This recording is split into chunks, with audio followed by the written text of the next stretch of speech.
Hi, good afternoon, everybody. Welcome to today's ISE webinar, where we're going to be talking policy. We're going to be talking about government policy in relation to the apprentice levy, the apprentice sector, to skills, to the HE sector, and also what it means for employers. And I've got a great panel lined up, and I'll get them to introduce themselves very, very shortly. Just a reminder about how ISE webinars run. If this is your first one, my name's Steve Isherwood. I'm Joint Chief Executive of the ISE, responsible for knowledge and insights. I'll be the host for the webinar. Please do engage in the chat, and if you've got any questions, pop them into the Q&A box. We'll have time at the end. The format of the I've got some slides. I just want to talk you through, just to do a little bit of scene setting, and then the four of us are going to have a panel discussions. I've got some questions to talk to Nikki, Jeremy, and Lorcan through, but then we should have roughly 10 to 15 minutes at the end for you to be able to pose your questions. I don't think any of us will pretend we've got the answers, but let's see what knowledge we have amongst it all. So I've got a great panel with us this afternoon. So if I can get yourselves to introduce yourselves to our audience. Nikki, would you like to go first? Yeah, afternoon everyone, and thank you for having me on the webinar today. So Nikki Hay, have over 30 years experience in skills, particularly around apprenticeships, but have worked across FE, HE. I am the chair of the Association of Employment and Learning Providers. You might know them as ALP, and I'm also the director of Apprenticeship Strategy and Policy at BPP Education Group. Thanks, Nikki. I also say Nikki has also done an awful lot of work and help with us in terms of the apprentice toolkit that's online and a lot of those resources. So thank you for your help and all that as well, Nikki. Jeremy, would you like to say hello? Absolutely, yeah. So good afternoon, everyone. I'm Jeremy Swan. I'm Head of Policy and Advocacy at AGCAS. We're the Association of Graduate Careers Advisory Services. We've got around 4,000 members, so probably just over 4,000 members working in universities across the UK and Ireland. Personally, for me, I come from a sort of public affairs and communications background. I've worked in various universities over my career, but also a stint in industry as well. So prior to this role, I worked in government relations at Aldi. So I've got a bit of a sort of interesting kind of background in HE, but also in industry as well. And anything to do with kind of careers and employability in higher education, those are the things that really sort of occupy our time in AGCAS, and really looking forward to chatting to you all today. Fantastic, Jeremy, and thanks for joining us. And last, by no means least at all, Lorcan, would you like to say hello? Yeah, thanks, Stephen. Again, thanks for having me today. Yeah, so my name's Lorcan Siri. I've been involved in early careers now for almost 20 years, mainly within sort of the legal sector throughout the last 4, but within financial services for probably 15 or so years prior to that. Yes, I'm really much looking forward to talking about some of these proposed changes from an employer's perspective today. So yeah, looking forward to it. Great, thank you very much, Lorcan. Right, I've got only 3 slides, so don't worry, we're not going to do death by PowerPoint. So, but I just thought I would just share a bit of content with you all, just to kind of set the scene for today's conversation. So, first of all, what you should be able to see is a reference to our ISE manifesto that we produced earlier this year, very much produced in cooperation with members who we pulled together all the themes that you wanted us to address. I won't go through the whole document, but I thought I would highlight these 5 policy asks, because I think they're quite relevant to today's conversation, which was around improving access to careers advice and guidance, and greater skills development opportunities right across the school and college system in particular. We talked about improving the quality and accessibility of vocational education pathways. The third one was improving education and employment outcomes for those from diverse backgrounds. The fourth one here is around actually how do we reform the apprentice levy, so enabling employers to recruit more apprentices, deliver more skills training, again, particularly to those at the school and college leaver stage. And then the last one on here is about developing regulations and policy that drive better recruitment, selection and development. Now, obviously, with a lot of the items in that document, it wasn't just about going to government saying we want you to do X. Part of that is actually around we as an industry also help reform and change and move forward in terms of actually all the areas that we want to work on. But I picked out those 5 because for those of you that have been following the conversations, a lot of the output and the thinking that's been produced since the general election. Actually, a few of those themes have started to emerge, and that's where we will get into a little bit today on our conversation. I'm not going to read through this complicated slide.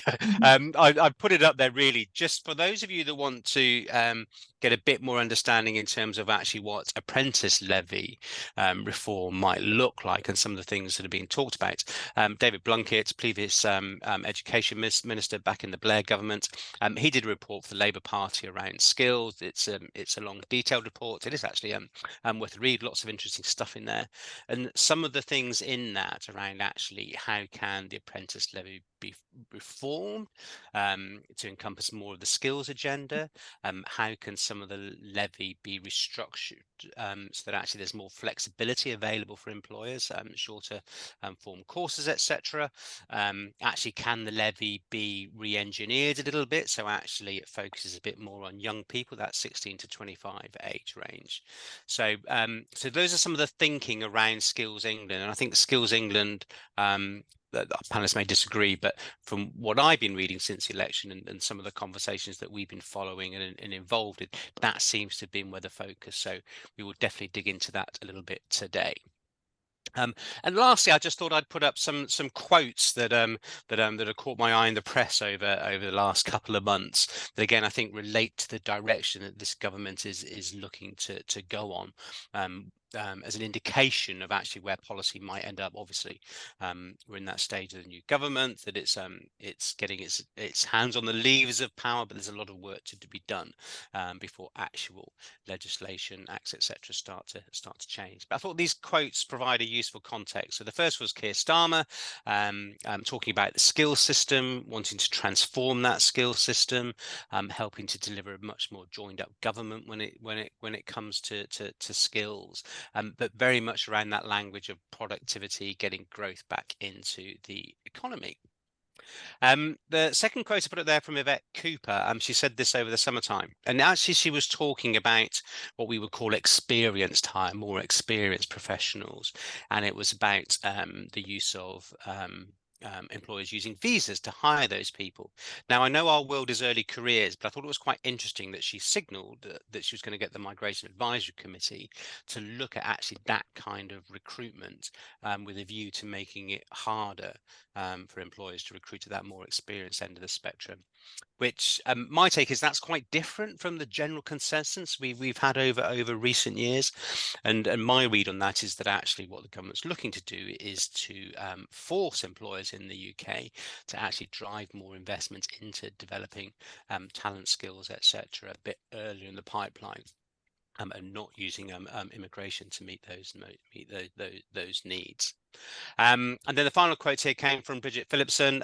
Lots of comments over the weekend, but also in the run-up recently around actually how the challenge that universities are finding at the moment in terms of actual fees. Tuition fees haven't risen in any meaningful way really for over a decade. International students, because of visas being crunched and the challenges that HE is facing in terms of its funding model. So there's lots of noise out there, and I think it's probably fair to say we definitely don't have the answer. So I just don't want to scare our panel by saying that actually, because as I said at the start, the government is embedding in, and lots of this stuff is being worked on. It takes a while to work through, but our wonderful expertise, maybe we can shed a bit more light in terms of what our panel think might be coming down the line.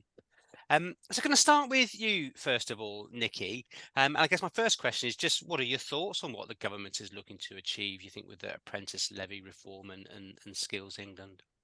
Yeah, no, great. Thank you, Stephen. Yeah, so I think, first of all, positive message. I was at the Labour conference, party conference last weekend. And I think for a long time, the Prime Minister, I can't even remember the last Prime Minister that talked about skills and particularly apprenticeships in their speech. So Keir Starmer on the Tuesday afternoon actually spoke about apprenticeships and skills, which is a real positive. But he also talked about a point that you made, Stephen, around young people. So rebalancing the system and pivoting back to focus on young people. getting employers to invest more into young people. And part of that, which we'll talk about, I'm sure, a bit later on, was the reform of the level 7 apprenticeships and actually getting businesses to invest more into the level 7 apprenticeship. And we'll no doubt come back to that. So I think from the government, what they're trying to achieve with the levy reform and Skills England is really to respond to economic growth, making sure that our workforce is more adaptable to meet our workforce planning needs, making sure that we've got a focus. There's a massive challenge at the moment for the government with just under 1 million NEETs, not in education or employment, young people.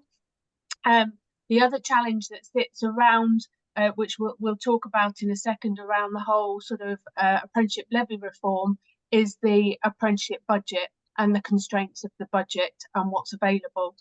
So if we just kind of really, and also I think, you know, the government's really focused on priority sectors.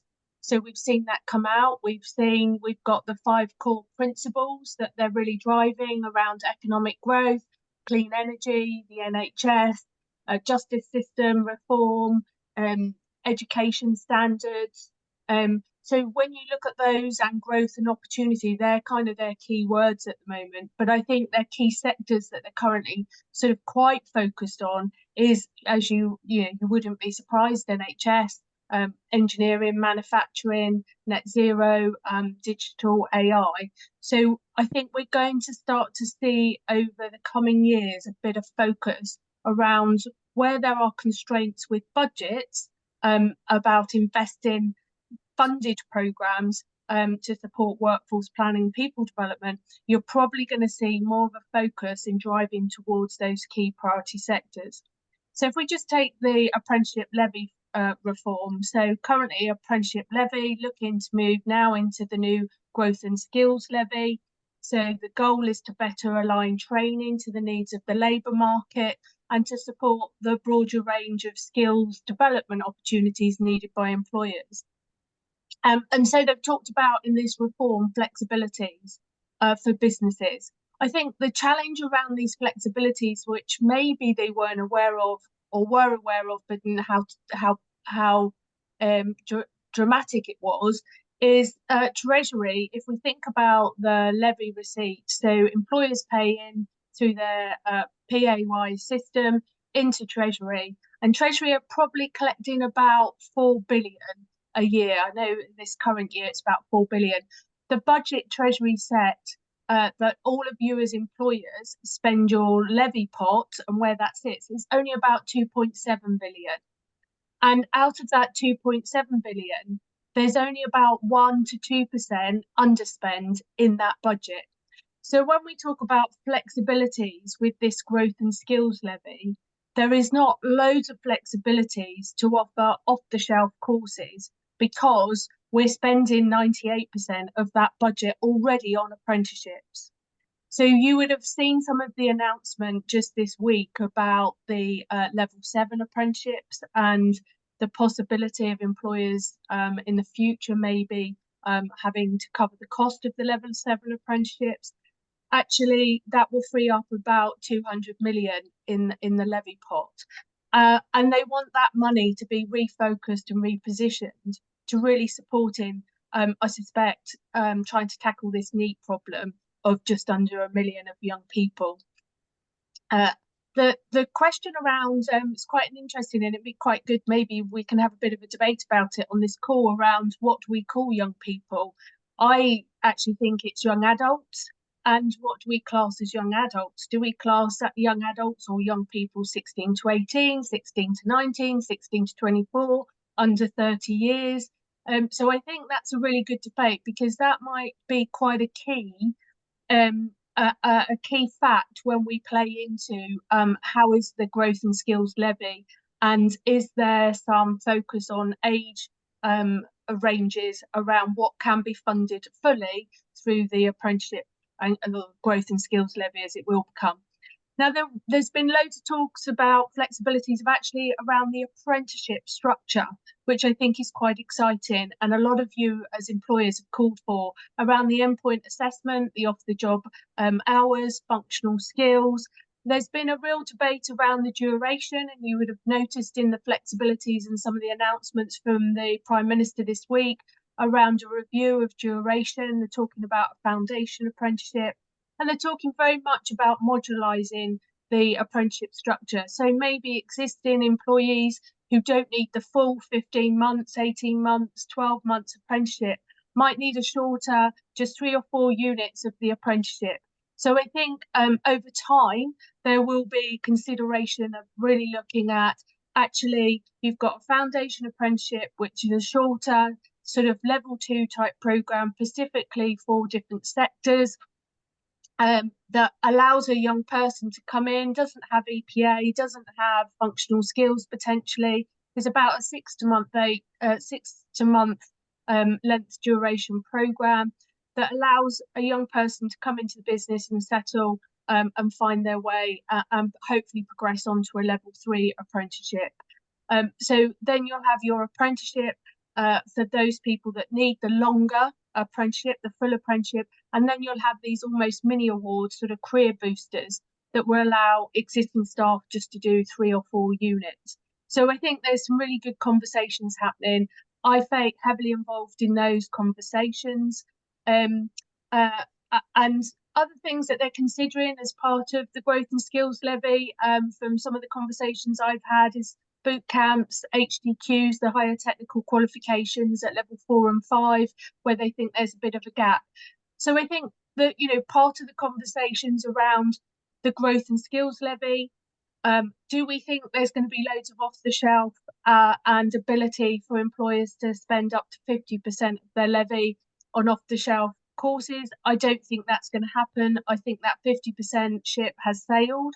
I think there will be some flexibility, but it'll be very much around priority sectors and those off-the-shelf programs or courses that have a really massive impact on the economy, productivity, and the wider sector within that you operate in. But I think at the moment, the main flexibilities will be focused around the structure of the apprenticeship and the introduction of foundation apprenticeships, and maybe looking at the boot camps and HTQs. Regarding timelines around that, I think probably they will try to, the foundation apprenticeship might take time because they're looking for it to be quite sector focused. I think they'll try and bring in some flexibilities around duration, modularisation by August next year. They might try and do something in April, but off-the-shelf courses, again, they might try and by August next year allow sort of maybe 5% flexibility, but I think they'll be very prescriptive around what those off-the-shelf courses would be. Skills England will, of course, oversee all of this. So at the moment, they're in their shadow form. So over the next 8 to 9 months, they will move into their permanent form. There's some legislation that needs to go through. They've got an interim CEO in place, Richard Pennycook, who comes from the co-op, and 2 Department for Further Education co-sharing as CEOs. They're in the process of recruiting 7 board members. I think that will be heavily focused towards employers, some great, really influential people from in the employer world that knows about skills and can be part of that board. So I think the board, although it probably will have representation from the further education, higher education sector, I think it will be very much focused around employers. That they will be responsible for developing this industrial strategy that will feed into these priority sectors, and also working cross-department with all of the government departments to produce this industrial strategy and with you as employers. And I think that's going to be really key. And also the post-16 strategy that needs to be aligned. Now, one of the things around cross-government, why I think this could work, is because previously, although skills has been looked at cross-government, so when we talk about energy, when we talk about housing, when we talk about, transport, building roads, etc., we talk about skills, but it's never actually been in those departments official plans. So now it will actually be part of their action plan within those departments that will filter up into that overall industrial strategy that will then be linked to that post-16 strategy. So I think, you know, that's quite important. But I think the other part around the national strategy, the industrial strategy, it will have a national focus, but it'll also have, and the metro mayors will be playing a massive role from a regional perspective.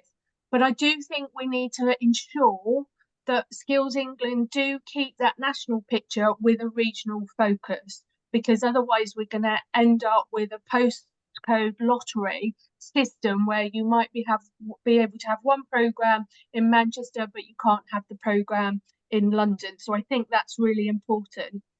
I think the other thing, Skills England, obviously I8 will be moving into Skills England. There's still debates over how much of I8 structure will sit within Skills England and whether some of the policy, you know, the funding band allocation, whether that will sit outside in DFE.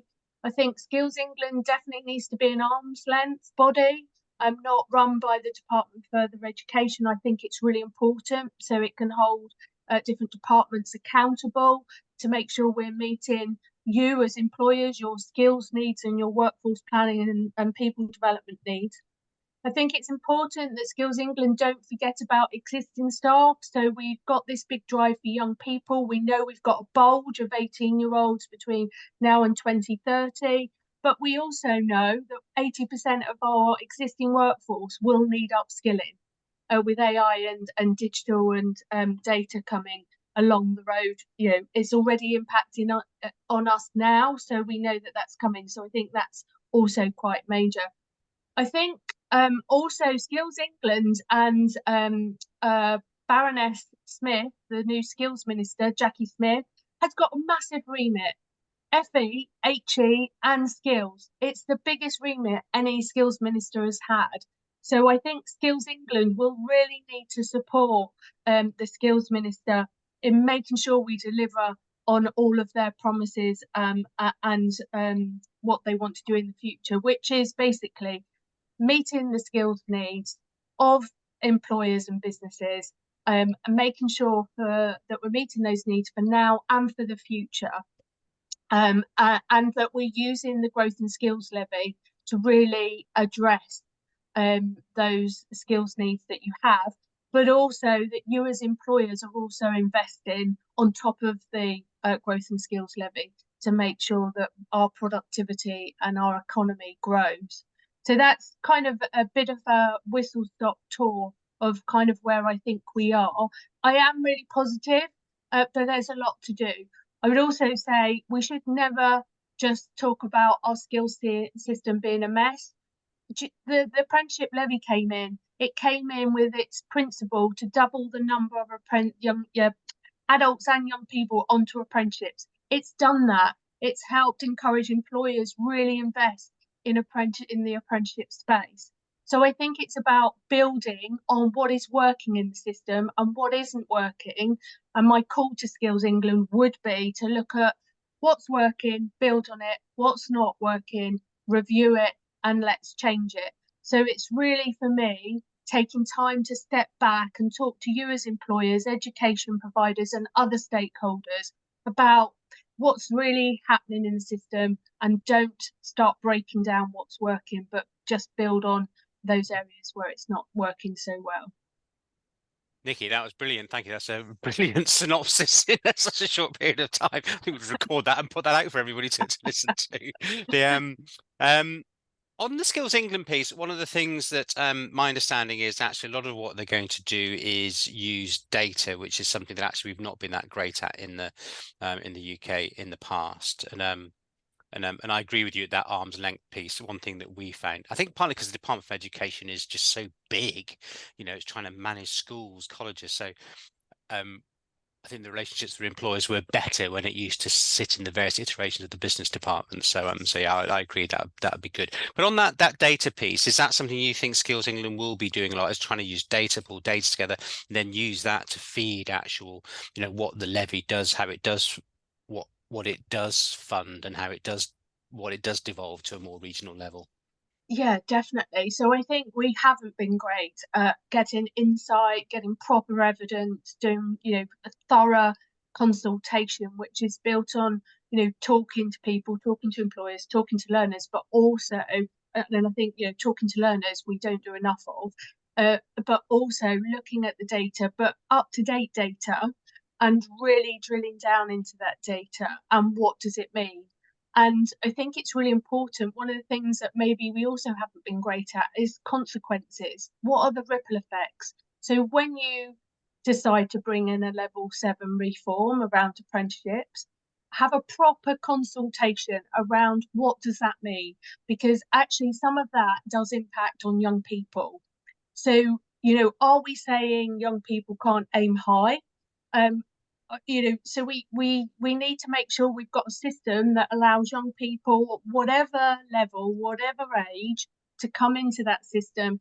If you're furthest away from the job market, how do we put programs in place to support people to get closer and into the job market? Then once you're, in with an employer, how do we build that career for you to do well for yourself? So I think using really good insight data and then supporting that with those conversations, and then those with employers and learners and education providers, but then also talking about those ripple effects if we're changing the system and what will that impact on, I think is really important. Yeah, I picked up a bit of the chatter on LinkedIn last week actually on that level 7 piece, because that would be one of my worries, which is that actually by, to quote a previous minister's words, ladders of opportunity, that actually if you take some of that top bit of the ladder away, there's a danger that apprentices might be devalued if we're not careful about that. Is that one of the risks, do you think? I definitely think so. So one of the things that government, through the growth and skills levy, they're really key that they don't want to upset the brand of apprenticeships. So they really want to protect the brand of apprenticeships. They still want growth and they still want the apprenticeships to grow. So, listen, they're under constraints because of the budget. So something has to give in the system to free up. There is this challenge, as I said, around just under 1 million young people not in education and employment. But apprenticeships won't be the answer to all of that. There will be loads of different reasons why those young people are not in a job. And we need to unpick that before we start displacing another set of young people as a result of trying to come up with a solution, which might not be the solution.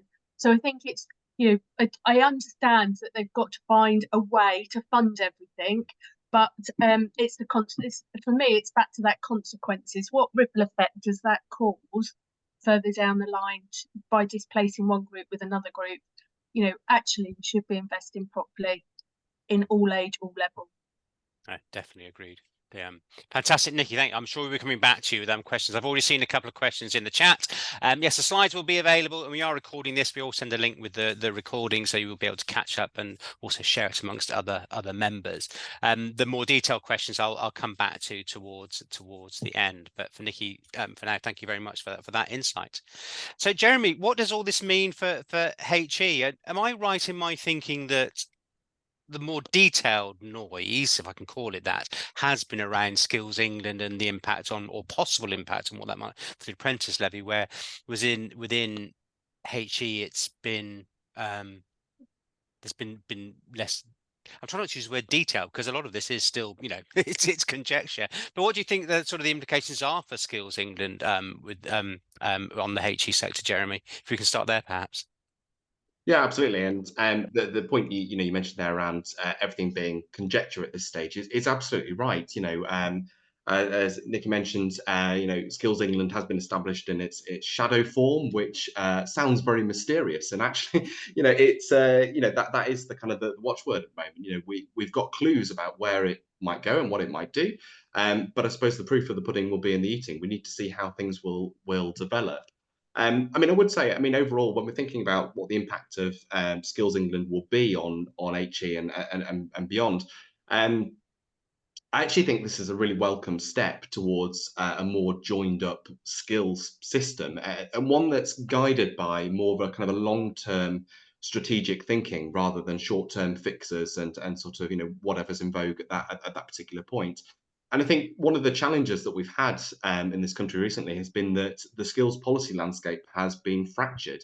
You know, you've had different ministers and different departments with a kind of an oar in the, you know, the kind of the skills policy landscape, and there hasn't been that kind of coordinated action. And so, for, you know, it was mentioned earlier around, you know, the ministerial brief that Jackie Smith has got in the DfE. I mean, I think looking at her particular brief and, you know, responsibilities, it shows that there's a clue there, you know, to joining up some of those kind of policy areas that have been sort of distinct pots previously. So anything that kind of draws things together, I think, would be incredibly beneficial.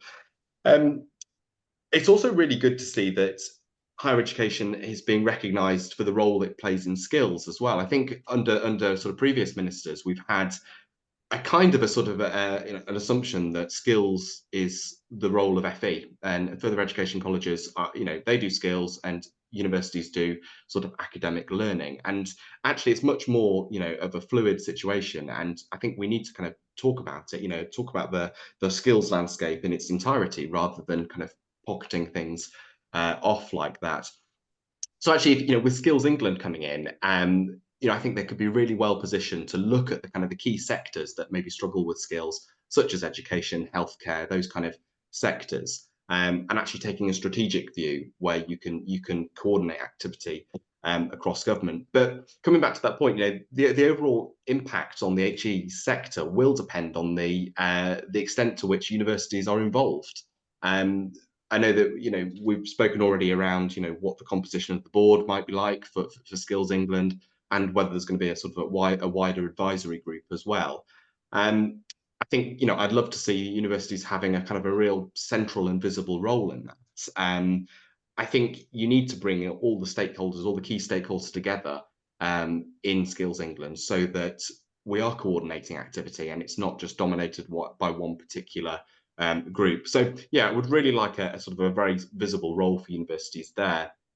I think, you know, over the last couple of days as well, my job has felt very much like I've been reading report after report, because everyone's publishing sort of policy reports at the moment. So and one of those was actually Skills England's first report, which you know, highly recommend you know, you guys take a look at that. There's a number of interesting clues there as to what Skills England might focus on and the kind of the challenges that it will be hopefully grappling with in the near future. For universities, there's a number of things there which I think are some really good challenges that it lays down. One which is, you know, the qualifications landscape is sometimes seen as being opaque for employers, and I think that's something that we need to address. We need to make sure that things are much clearer.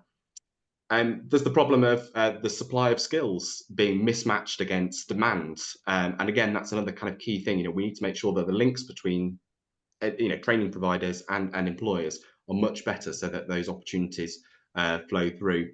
And also for learners themselves, the routes into skilled work aren't always clear. You know, there's not always those kind of clear pathways to getting the kind of jobs that you want.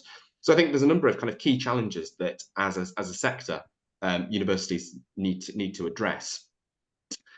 One of the, you know, as I was thinking, we were talking about whether Skills England will take that kind of data-informed approach. I know, you know, one of the things that the report does note is that they are looking to create a standardised skills taxonomy for the UK and map occupations onto educational pathways, so that we kind of begin to build a picture of the kind of the common routes into kind of priority professions. I think that kind of approach would be really interesting in you know, so mapping out those educational pathways and providing a bit more of a kind of a clear roadmap for the interventions that we need to develop in order to get the right skills in the right places.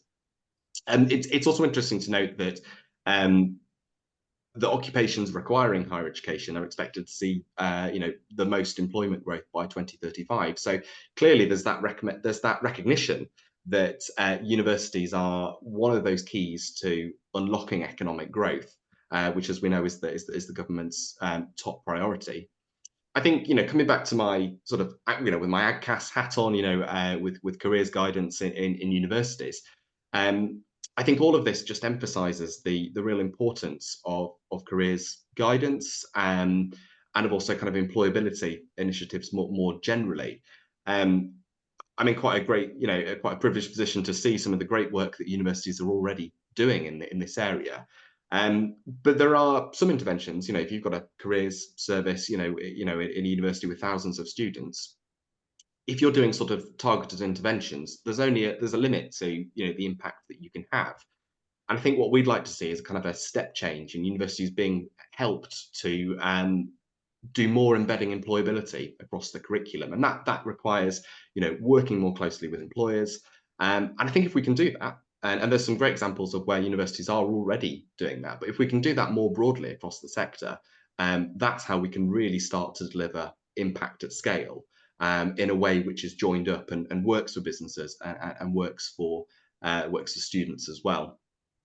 And then thinking about, I guess kind of what we want from Skills England going forward, I do think it's important that as a body, it leads a kind of an employer-led system through these local growth plans that that have been put forward, so that universities have a kind of a clear direction on the local skills needs, and that they also feel involved in those kind of forums as well, so that that they feel part of the discussions, they feel that they're able to contribute. There is we think, a potential risk around Skills England's role in deciding which training courses are eligible for the Skills and Growth Levy funding. And I think our view on this is that there needs to be a strong reason, strong evidence base for why some courses are funded through this route and why others aren't. And there needs to be a proper consultation with all the stakeholders involved, so that we're funding the right things. And that would help provide a lot more clarity to universities as well in developing the kind of the offers that could be picked up through the Skills and Growth Levy funding. So clarity on that would be really important. I also do wonder as well, whether there could be some opportunity here for offering an expansion in work experience opportunities. Quite a lot of the feedback that we get from our members is, if you can do early interventions with kids when they're growing up, give them a taste of what the world of work is like, give them that kind of employability input from an early age, and you continue that, then that can really bear a lot of fruit down the line as well. So I think there's a few sort of details that would need to be worked out on how you would make that work in practice. But I'd like to see kind of a real sort of collaborative approach to deciding what's included in that levy funding. I think also the transfer of functions from IFATE also risks perhaps Skills England operating a bit more like a regulator rather than a strategic body. And I think I would just urge a note of caution there. We want to avoid placing additional costs and sort of administrative burdens on everyone involved in this.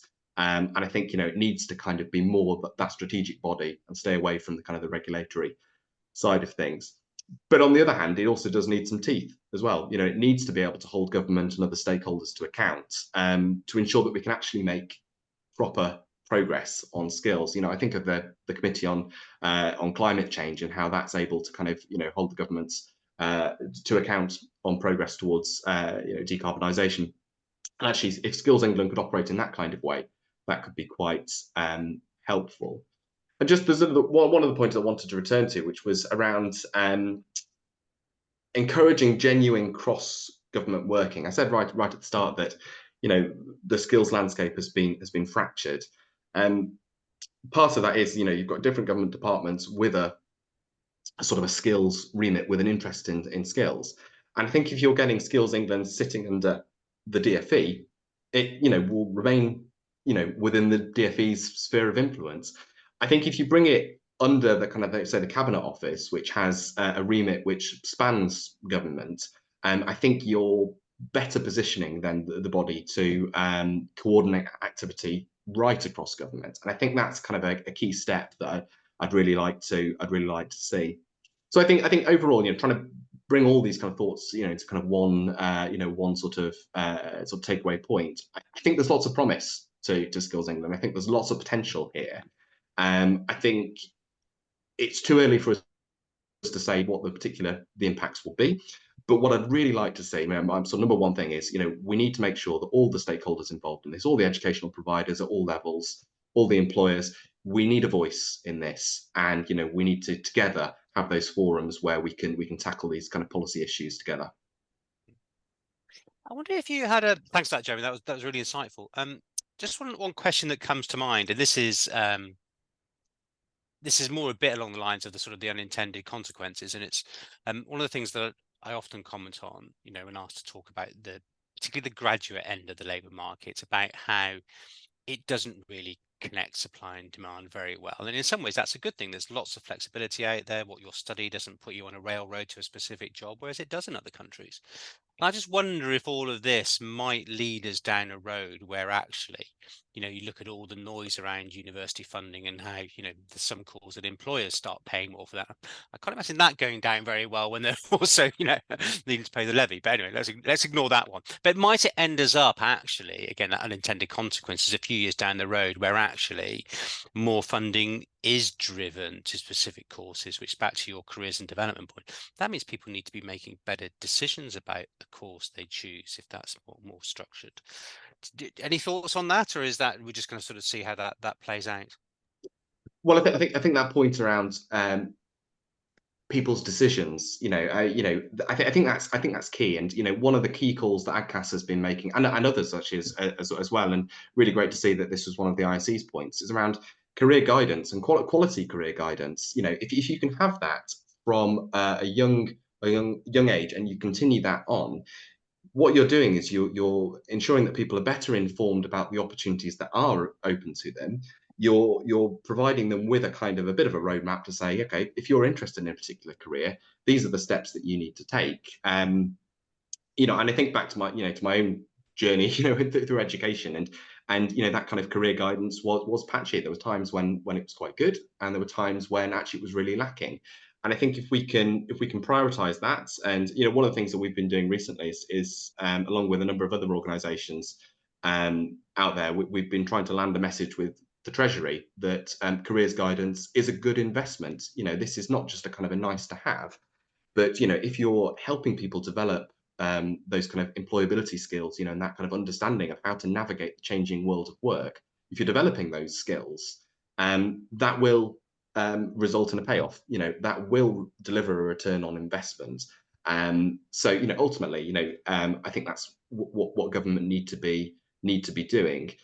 The other challenge around skills as well is that particularly in areas that are fast moving, such as artificial intelligence, you can design a course that meets all the skills needs now, but then when graduates come out at the other end in a couple of years, 2 or 3 years time, those skills needs will have moved on, and that has a number of kind of implications. I mean, one, we need to be equipping graduates with transferable skills and that ability to adapt. And that ability to learn new things really quickly and to know how to pick up those new skills. But it also need, the challenge back to the higher education sector is, you've got this standard model of delivery, which is, you've got a degree course, which lasts 3-4 years in some cases. How do we offer better flexibility? How do we offer kind of those more short-term courses and support lifelong learning? That's going to be a big challenge as well. How do we support that ongoing retraining throughout people's lives? It's not something that we've got cracked. I know the last government spent quite a bit of time looking at lifelong learning, but I think that's the kind of the direction of travel we need to change so that we can kind of meet those challenges. Yeah, agreed. And thanks for plugging the Careers Development Policy Group, Jeremy, because we're involved in that as well. So yes, definitely we're trying to lobby for that change. Thanks, Jeremy. And Lorcan, right? I don't want to put the whole world of employers onto your very broad shoulders, as they are anyway. But I mean, I wonder if you could share us a little bit about sort of, I guess, the process you've been through an organization and what you think all this means for you as an organization, particularly in the context of actually there aren't any, firm policy decisions to latch onto. What are your thoughts, Lorcan? No, thank you. So I've made some notes, but I will, given the time, sort of just pick up the pertinent points, I think. So just to give some context, I just wanted to talk about my organization. So I work for Owen Mitchell. We're a law firm, about 3,000 staff. We're fortunate that we have 18 sites around the country. When I joined, we were spending about 18% of our levy. Now we're forecast to spend 80% of our levy. and that's against a national law average spend of 27%. So we've done great sort of work in increasing the number of our programs. We've gone from 3 programs to 26 different programs, and we've recruited about 140 apprentices over the last 3 years since I've joined. So for us, equality, diversity and inclusion has been really key for us, because of course we want to capitalise on the fact that we've got those 18 sites, and I've seen recent stats that 61% of former applicants for apprenticeships didn't pursue an application because it wasn't within their location that they were wanting to work. So I see, apprenticeships really support us in recruiting entry-level talent to then become our future leaders. And we're starting to see that, the last 4 years, we've seen people coming as entry-level paralegals who are now training to be fully qualified solicitors with no debt. So this is what we're seeing now as a real sort of benefit from apprenticeships. We've also introduced a solicitor apprenticeship. So again, from Nikki's point about the level 7, this is something that's quite concerning. We introduced this 3 years ago. There are a lot of other law firms that introduced it many years before. But for us, the way that we use our level 7 apprenticeship solicitor sort of part is we recruit people predominantly from A levels from school. And by us recruiting this top talent into our firm enables us to qualify them as lawyers, and they will not have to spend a penny. It saves them on average about £120,000 if they were to go and do that via a university sort of pathway. So I'm really, really passionate about wanting that to continue. So of course, the fact that whilst we don't know what the specifics are around the stopping of the level 7 budget apprenticeship levy programs is somewhat concerning, because I think if we were to stop that course, then ultimately that might have a real impact on the types of roles we can offer, and therefore within each of the communities where we have opportunities, that could almost increase the number of NEETs within certain locations, and obviously that's not something we'd want to see. We work with a lot of charities as well. We've done an awful lot to try and obviously change the probably common concept of, the idea that you could only get into law, by going to the top university and also by having someone in the know. And we've done an awful lot of work within Irwin Mitchell to try and change that. We've conducted blind screening now for about the last 3 to 4 years. So when a partner interviews somebody, essentially they know nothing other than that person's name. They don't know what university they've gone to. They don't know their class of degree, etc., etc. So that's just a little bit of hopefully useful context. In terms of the impact for us, I think for me, when I've looked at some of the changes, and again, I don't know everything at the moment, but from my personal opinion, I think I very much welcome the move to the new structure if it means more collaboration. I'm keen to see continued fair access to these opportunities, and that's what me and my stakeholders within my firm are very, very keen to do with that outreach sort of network, those outreach activities. We also want a levy that enables employers to make greater use of the levy we pay to spend on training our workforce. So that's very much helping us to equip our workforce, equip our company to be fully future-proofed as much as possible. But equally, we also want to advocate for the protection of apprenticeships. I've just got to worry that some of these reforms might mean that we supply less opportunities. I also think the SMEs, more could be done to stimulate supply from those, pivotal from those sort of companies in the creation of opportunities to build skills. As Nikki alluded to earlier, I can see with the growth forecast of young people in the coming years, there's going to be an increase in people who want apprenticeships. So if that's diluted in some form, then it can have some detrimental impact. For us, apprenticeships act as an important driver of social mobility. We see a lot of people, we've got specific statistics that show a lot of people who we recruit, their parents didn't go to university, and that's quite different from the graduate intake that we see. So we know already that that's having a positive impact in trying to recruit some really good diverse talent into our business. I'm sort of very thankful about the flexibility to overcome some barriers. So looking at sort of off the job, the functional skills, etc., and the flexibility in the 12-month sort of duration as well. I think the other sort of concern I've got is, about these changes could lead to more employers not offering opportunities. If it means now that they've got to find more money in their own business pot, their L&D pots, then it could lead to maybe more opportunities being cancelled or postponed. Especially, I think we're starting to see a lot of companies right-sizing, downsizing, not only their workforce numbers, but also their budgets within L&D as well. I think what they could do is, I think first and foremost, I've been a participant in a number of Trailblazer groups, so I think having employer-led consultation should very much continue. Given the number of apprenticeship starts within SMEs versus larger business, I think incentives for SMEs in particular could be a really good benefit for those sectors, those companies within the industry. I also think we could have a really more effective partnership with local skills authorities. I think that it calls for really good collaboration, so we can work at sort of understanding what the local skills needs are, and we could look at sort of working more closely with employers like ourselves and the right people in government to help future-proof then the skills needs of the UK. We have to forget, or we can't forget, sorry, the level 7s. So if we offer level 7 opportunities for some of our colleagues to upskill, then that can often then release a vacancy for that entry level talent. So again, that can be really, really important. I think Skills England could drive greater cohesion and simplicity on policy across government departments. I also think when I've spoken to another few peer apprentice sort of contacts within other organisations, they've called on greater alignment with devolved nations, recognising local needs and empowering local decisions, but underpinned by national priorities. So definitely sort of welcome further collaboration to bring all 4 nations together on some sort of skills policy.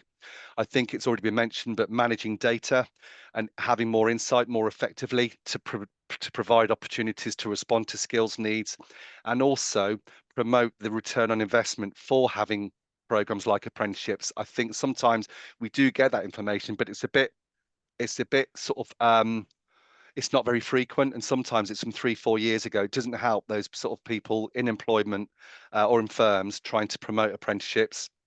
I think we also need to make sure that going forwards, there's a way that the right people can monitor and evaluate the effectiveness of the new funding model in achieving its sort of intended outcomes and what the measures of success are.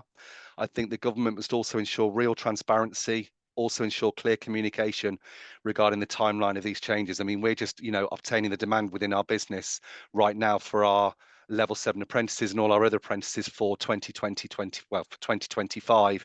Now, if that's say stalled before we have our intake in September, that could have quite a massive impact on the numbers that we're able to offer. And just finally, I think we'd be very keen to engage with other employers who have similar concerns. And I know there's a number of forums going on, because I think, again, that I think what both Jeremy and Nikki have said, it's about building on the great stuff that we have and us having a voice to make sure the right consultation is undertaken. Great, Lorcan. Thank you very much. Covered a lot of ground there as well.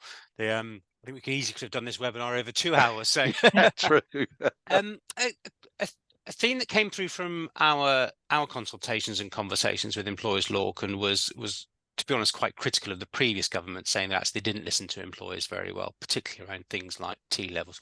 Or one quote I noted at the time was, well, government did ask us what we thought and then ignored what we said.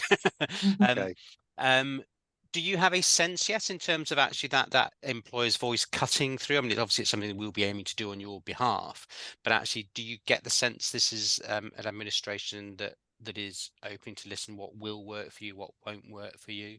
I'm really hoping so, and I'm normally a real sort of eternal optimist, but even in the last probably 3 to 4 months, I've heard, even when I talked about employer-led consultation, it's been sort of almost changed and adapted to employer partnership, which could be quite fundamental to employers like ourselves. Hopefully you can see I'm very passionate, and I know there are a lot of other passionate employers out there who want to do the right things for their local communities and right things for the company. Yeah, it's a bit too early to say, to be fair, Stephen, at this point. I'm optimistic, but I think it will come out in due course. The devil's in the detail, I think, which will come at a later date. Definitely. Thanks, Lorcan. Great. Well, we've got a few minutes left. We've got 5 minutes left. So if you've got any questions, do pop them in there. We'll rattle through them. The first couple are probably best directed to yourself first, I would guess, Nikki, which is one is around actually being interesting to understand. This comes from Milena, for removing the functional skills for level 2 apprenticeships. I know that's been an ongoing concern for employers and the challenge around that. Yeah, so we've been lobbying for functional skills to be removed from the gateway requirement. So once you go in to achieve your technical apprenticeship, so we believe, so in the announcements just last week, they didn't mention functional skills, but I understand there will be an announcement around some flexibilities around maths and English. Hopefully around the spending review, around the 30th of October, around that time. So we do know that they're building up to make an announcement, and any changes, whether it's small, but if we keep taking little steps, will be better than where we are at the moment, disadvantaging learners. So definitely we are quite hopeful. Yeah, I'm a college governor, and it's just that functional skills piece is such a challenge. Just even going the GCSE resets, the amount of energy they have to put into getting people who are just don't want to do it, can't do it for whatever reason. It doesn't feel the right fix at the moment. And that's not about us not being focused on improving people's literacy and numeracy. Of course, totally we want to help and support those that need their literacy and numeracy and want to improve it. But it's about not making people just have a piece of paper when they can already achieve their technical apprenticeship without having a piece of paper to show that they've improved their maths and English. That can happen alongside, but you definitely don't need that piece of paper to go through to achieve your apprenticeship. Definitely. And do any have any thoughts, the question of Julia, on the likelihood that a new approach to level 7 might also apply to level 6 apprenticeships being co-funded by employers? Yeah, so I haven't heard anything on the level 6s at all, but I suppose the reform around the level 7 will be interesting, and it depends, I suspect, on the impact of that, what the budget looks like going forward. But I haven't heard anything on the level 6s, so that's a positive. I think the level 7, as employers, you should be pushing for a consultation, a really robust consultation around the level 7 apprenticeships. So looking at the impact on your businesses, the social mobility, the impact on the wider sector, and particularly focused around young people and growth, because that is key messages from Labour that they have around young people and growth. Now, if your programmes are featured around young people at level 7s, then to aim higher, then you should be showcasing that. One of the things we're not so great at is showcasing the impact of our apprenticeships on productivity, our economy, and our sector, and we could do more to really showcase that. We're really good at doing case studies about a learner and sort of their journey, but actually we don't relate it often back to the impact on our businesses. I also think, just to pick up on that, Stephen, I think if we were to remove the level 6, obviously we've already talked about the level 7, I think a lot of the added credibility I get when I'm out with schools and sometimes speaking to parents is once you mention degrees, it just sort of like pricks the ears up of a lot more parents rather than the lower level qualifications. I think if it was just to do away with the level 6 and level 7, it could really damage quite, I think, detrimentally how apprenticeships are viewed in the economy in the country. And I guess relating to Nikki's point there, it's sort of, if you as a business, if it didn't work for you, you take the hit, which is, if I go back to the early days, I mean, there's very few employers say this to me now, but some of you say, oh, it's too complicated, we'll just take the hit, we'll treat it as a tax. Whereas actually I look at an organisation, I thought, well, it must work, because otherwise you wouldn't put the time and effort into all this work you're doing on the apprentice piece. No, and exactly, I think even within my own organisation, somebody saw how much we were losing, and I think I'm quite unique in terms of they've specifically employed an apprenticeship manager, i.e. me, because they saw how much we were losing and what we could use those funds for to recruit new talent, which is great because it's part of our strategic sort of makeup, especially apprenticeships, but also to help upskill. We're right sizing. We very much want to retain our some really good people, and that means upskilling, and apprenticeships are just one way of enabling us to do that. Fantastic. I've seen the clock, it's 1:30. That's really great input from all of you. I really do appreciate you taking the time to share us your very detailed insights. We'll be coming back to all of these topics over the coming months, probably years, in fact, because as you said up front, Nikki, these are long running, issues for most developed nations. It's not just the UK that's grappling with some of the forces we're talking about at it. And if the problems were that easy, I mean, whatever your political persuasion, politicians don't go into office thinking, I'm just going to sit up and put my feet up and drink coffee. They're difficult difficult issues to address. So thank you very much for your time. As I said at the start, we have recorded this. You will be able to catch up on the recording if you want to. And if you've got any questions for myself or want me to pass them on to our panelists, or anything you think more the ISE should be doing in this area, please do give us a shout. So thanks for joining in. Thanks to everybody who's tuned in to us. And thank you once again very much, Nikki, Jeremy, and Lorcan. Very helpful indeed. Thank you very much. Talk to you all soon. Thanks, everyone. Thank you.